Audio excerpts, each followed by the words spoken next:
بسم اللہ الرحمن الرحیم۔ السلام علیکم ورحمۃ اللہ وبرکاتہ۔ دوستو، پیش خدمت ہے کسی بھی مشکل سے مشکل حاجت کے لیے حضرت یعقوب علیہ السلام کی دعا کا وظیفہ۔ حضرت یعقوب علیہ السلام کی یہ وہ دعا ہے کہ جب حضرت یوسف علیہ السلام کو دھوکے سے ان کے بھائیوں نے کنویں میں پھینک دیا اور وہ پھر حضرت یعقوب علیہ السلام سے جدا ہو گئے، تو حضرت یعقوب علیہ السلام کو بہت پیار تھا، حضرت یوسف علیہ السلام سے بڑے پیارے تھے ان کے، تو ان کی یاد میں رو رو کر ان کی بینائی تک چلی گئی تھی، اور اللہ پاک نے جو ان کی دعا قبول کی تو وہ ان الفاظ کے ساتھ اللہ تعالیٰ کو یاد کیا کرتے تھے، دعا کیا کرتے تھے۔ آپ کو پتہ ہے قرآن پاک کے اندر مختلف انبیاء کرام پر مشکلات آئیں، پریشانیاں آئیں، اور پھر وہ واقعات قرآن میں بیان کیے گئے، اور اس کے بعد پھر یہ بھی بتایا گیا کہ اللہ کی طرف سے ہی وہ دعا تعلیم کی جاتی تھی انبیاء کو، اور پھر وہ جب نبی وہ دعا مانگتے تھے،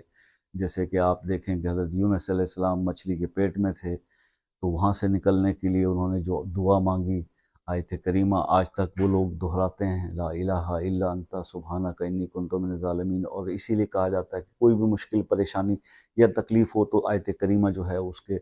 بڑے زبردست رزلٹ ہیں، اور مختلف اس پہ وظائف اور عملیات بھی بنائے گئے۔ اسی طرح سے حضرت موسیٰ علیہ السلام کی دعا، وہ بہت ساری دعائیں ہیں، جیسے کہ آپ کو پتہ ہے کہ رب اشرح لی صدری ویسر لی امری واحلل عقدۃ من لسانی یفقہوا قولی، یہ بھی حضرت موسیٰ علیہ السلام کی دعا ہے، اور اسی طرح سے حضرت موسیٰ علیہ السلام کی یہ دعا بھی بہت وظائف میں بہت زیادہ اس کے وظائف بنے ہوئے ہیں، اور وہ لوگ کرتے ہیں، اور اس سے بھی ان کو بہت زیادہ جو ہے وہ راحت اور آسانی ملتی ہے۔ رب انی لما انزلت الی من خیر فقیر، اس کو بہت زیادہ پڑھنے کا حکم ہے۔ تو اس طرح انبیاء کرام کی یہ جو دعائیں قرآن میں بتانے کا مقصد رب کا یہی تھا کہ آنے والی جو امتیں ہوں، امت محمدی صلی اللہ علیہ وسلم کے اندر جو لوگ ہوں گے، جہاں رہنمائی کے لیے صرف ان کے پاس دو ہی چیزیں ہوں گی، ایک قرآن پاک ہوگا اور دوسرا احادیث ہوں گی، تو حدیث سے وہ مدد لیں گے، اور جب قرآن پڑھیں گے تو ان کو یہ پتہ چلے گا کہ فلاں پیغمبر پہ بھی یہ تکلیف آئی تھی، یہ پریشانی آئی تھی، انہوں نے یہ دعا پڑھی تھی، تو اس طرح سے وہ قرآن سے مدد لیں گے۔ تو یہ بیسیکلی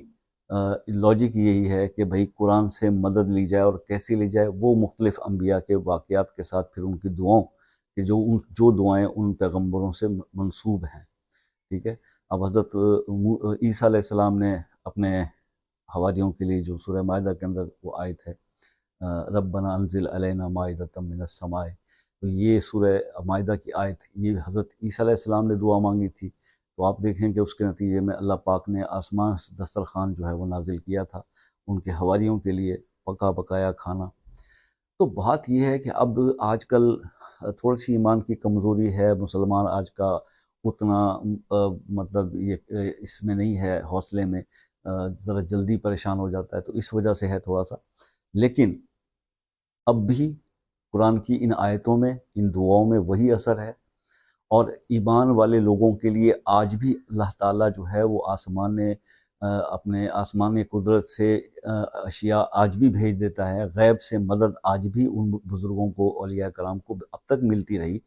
تو آج بھی لوگ اس سے استفادہ کر رہے ہیں، اور اس سے یہ بات کہ وہ لوگ اصل میں جو اکثر جو اللہ کے ولی ہیں نا، عبادت میں دکھاوا نہیں کرتے۔ عبادت میں جب دکھاوا آ جائے تو وہ ریاکاری شمار ہوتی ہے، اور ریاکاری سے تو اللہ تعالیٰ سب کو بچائے کہ محنت اور عبادتیں اور ریاضتیں ضائع ہو جاتی ہیں اگر آپ اس کو بتا دیں، دکھا دیں یا شو آف کر دیں۔ آپ سے بھی یہ ریکویسٹ ہے کہ جب یہ آپ آیت الکرسی کا عمل جو میں نے کئی وظائف بنائے، اور یہ جیسے مختلف صورتوں کے جو وظائف میں آپ کو بتاتا ہوں، کوشش کیا کریں کہ وہ تنہائی میں کیا کریں، کوئی آپ کو دیکھے نہ۔ تو تنہائی کا مقصد یہ ہے کہ اللہ اور بندے کی جو بات ہوتی ہے وہ بس اللہ اور بندے کے درمیان ہی رہ جائے، وہ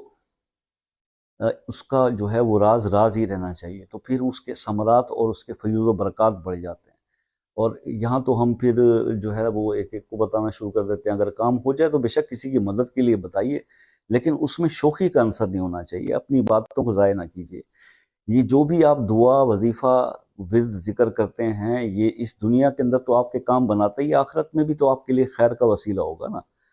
تو آپ نے حضرت یعقوب علیہ السلام کی اس دعا کو فجر کی نماز کے بعد 100 بار پڑھنا ہے، اول آخر 11 بار درود شریف۔ مغرب کی نماز کے بعد بھی 100 بار پڑھنا ہے، اول آخر درود شریف۔ اپنی پریشانی کے لیے دعا بھی کرنی ہے۔ اور ہر بیچ کی جو نمازیں ہیں، فجر اور مغرب کے، عشاء کی نماز، ظہر اور عصر میں، اس کے اندر آپ نے جو ہے وہ 11 بار اس دعا کو پڑھنا ہے۔ تو انشاءاللہ اللہ کے حکم سے یا کثیر الخیر یا دائم المعروف ہے، یہ جو دعا ہے حضرت یعقوب علیہ السلام کی، بس اتنے ہی الفاظ اگر آپ 100 بار فجر کی نماز کے بعد، 100 بار مغرب کی نماز کے بعد، اور 11 بار ہر نماز کے بعد پڑھیں گے۔ اچھا، جو ہر نماز کے بعد آپ پڑھیں گے اس میں ایک بار درود شریف پڑھ لیں، لیکن جو فجر اور مغرب کے بعد آپ نے پڑھنا ہے اس میں اول آخر آپ نے 11 بار درود شریف پڑھ لیں۔ اس طرح سے اگر آپ یہ عمل کریں گے تو انشاءاللہ جو بھی بڑے سے بڑی مشکل، حاجت، پریشانی، رکاوٹ کام کے اندر، کوئی بھی مسئلہ ہوگا تو وہ اس کے ذریعے سالو ہو جائے گا۔ اور یہ عمل آپ نے صرف 11 دن ہی کرنا ہے انشاءاللہ۔ 11 دن کے اندر اندر کیسا بھی کوئی حاجت ہے، کوئی مسئلہ ہے، کوئی مشکل ہے، کوئی پریشانی ہے، وہ اس دعا کی، حضرت یعقوب علیہ السلام کی اس دعا کی برکت سے اللہ پاک، جب آپ، وہ ظاہر ہے کہ پیغمبر کے کہے ہوئے الفاظ ہیں اور قرآن میں ہیں، تو پھر وہ آپ جب اس ادا سے مانگیں گے تو اللہ تعالیٰ وہ دعا ضرور قبول کرے گا، اور آپ کی پریشانی اور تکلیف جو ہے وہ فوراً دور ہو جائے گی۔ اور یہی ہمارا مقصد ہوتا ہے آپ کو وظائف بتانے کا۔ دوسری بات ایک ہمیشہ اپنے ذہن میں رکھیے گا کہ وظائف، چاہے وہ کوئی آپ کو عالم دین بتائے، کوئی مفتی بتائے، کوئی پیر بتائے، کوئی بھی بڑے سے بڑی ہستی بتا رہی ہو، صرف بتانے اور سن لینے سے کام نہیں ہوتا۔ آپ کو اپنی ڈومین کے اندر بہت ساری چیزوں کو درست کرنا ہوتا ہے، جس کے اندر سب سے پہلی بات کہ جو انسان نماز نہیں پڑھتا، جو انسان اللہ کے احکامات کو جو ہے وہ فالو نہیں کر رہا، شریعت کے مطابق اپنی زندگی گزارنے کی کوشش نہیں کر رہا، رزق حلال کے لیے ایفرٹ نہیں کر رہا، 5 وقت نماز نہیں کر رہا، اس کی زبان جو ہے وہ ہر وقت برائیوں میں لگی رہتی ہے، اس کے حرکتوں سے کسی کی دل آزاری ہوتی رہتی ہے، تو وہ اپنے آپ کو، اس کو ٹھیک کرنے کی بھی ضرورت ہے۔ ادروائز صرف جو تسبیح پھیرنا ہے، اس سے جو ہے وہ مسائل حل نہیں ہوتے، بلکہ انسان کو کلہم اپنی لائف کے اندر جو ہے وہ بہت بڑی ایک تبدیلی لانی پڑتی ہے۔ مثال کے طور میں اکثر کہا کرتا ہوں کہ آپ اپنی ذات میں تبدیلی لے کر آئیں، حالات آپ کے خود بخود جو ہے وہ تبدیل ہونا شروع ہو جائیں گے، کیونکہ جب تک ہم خود کو نہیں بدلتے نا تو سچویشن نہیں بدلتی۔ اور سب سے اپنے آپ کو چینج کرنے کے لیے سب سے پہلے جس چیز کو بدلنے کی ضرورت ہے وہ انسان کی سوچ ہے، وہ اس کا پازیٹیو ایٹیٹیوڈ ہے، یعنی کہ آپ مثبت سوچیں۔ جب آپ پلس سوچنا شروع کر دیں گے، پازیٹیو سوچنا شروع کر دیں گے، تو آپ کے جو کام ہے وہ بھی پازیٹیو ہونا شروع ہو جائیں گے، اس کے ریزلٹس ملنا شروع ہو جائیں گے، آپ کو بہتری کے آثار اور بہتر چیزیں نظر، آپ خوش امیدی کی طرف چلے جائیں گے، نا امیدی سے نکل جائیں گے۔ نا امیدی تو ویسے انسان کو، ایک مسلمان کو کرنی بھی نہیں چاہیے، کیونکہ یہ ایک طرح کا کفر ہے، کیونکہ جب اللہ تعالیٰ قرآن پاک میں کہہ رہا ہے، اس نے بار بار یہ فرمایا ہے کہ بھائی میرے بندے، میری رحمت سے مایوس نہیں ہونا، میری رحمت جو ہے وہ میرے غضب پہ جو ہے وہ حاوی ہے، اور یہ بات اللہ کے آسمان پہ لکھی ہوئی ہے۔ اس دنیا کی کوئی بھی چیز تخلیق کرنے سے پہلے، سب سے پہلے جو چیز اللہ پاک نے لکھوائی تھی وہ یہی کہ اللہ کی رحمت اس کے غضب پر حاوی ہے، اور اس کی رحمت کی مقدار زیادہ ہے۔ تو یہ بات انسان کو سمجھنی چاہیے، تو پھر نا امیدی انسان کے قریب نہیں آتی۔ اور پھر جب جس قسم کی بھی مشکل آ جائے، جو بھی پریشانی آ جائے، وہ اللہ کی طرف سے ہوتی ہے، تو صبر کرنا چاہیے، حوصلے سے کام، فوری ریئیکٹ نہیں کرنا چاہیے، تھوڑا سا سوچیں سمجھیں اس کے بعد کہ جس نے یہ تکلیف مجھے دی ہے میرے مالک نے، ضرور اس نے اس کو دور کرنے کا بھی کوئی سبب پیدا کیا ہوگا، اس سبب کی تھوڑی سی تلاش کریں اور اپنے رب کے سامنے جھک جائیں، تو پریشانی خود بخود اس کے ہٹنے کے راستے بن جاتے ہیں۔ لیکن ایک چیز ذہن میں رکھیے گا کہ اللہ کے نام کے یا قرآن پاک کے کوئی بھی وظائف کسی سے بھی سن کے جب آپ کرتے ہیں، تو اگر پہلے ہی دن اگر آپ کے ذہن میں یہ بات چل رہی ہوگی نا، کر کے دیکھ لیتے ہیں، اگر یہ کام ہو گیا تو اسی دن سمجھ لیں کہ آپ کا وہ وظیفہ کام نہیں کرے گا، آپ نہ کریں تو بہتر ہے۔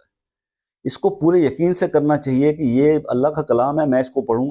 اور پڑھوں گا تو مجھے اللہ پاک نے اس مشکل سے نکال دینا ہے، تو پھر آپ کو ستہ خیرہ اور کامیابی ہیں۔ اللہ تعالیٰ آپ کو کامیاب کرے، میری دعائیں آپ کے ساتھ ہیں، آپ سے ہمیشہ دعاؤں کی درخواست کرتا ہوں، دعاؤں میں یاد رکھیے گا، ملتے ہیں نیکسٹ ویڈیو میں، تب تک کے لیے اللہ حافظ۔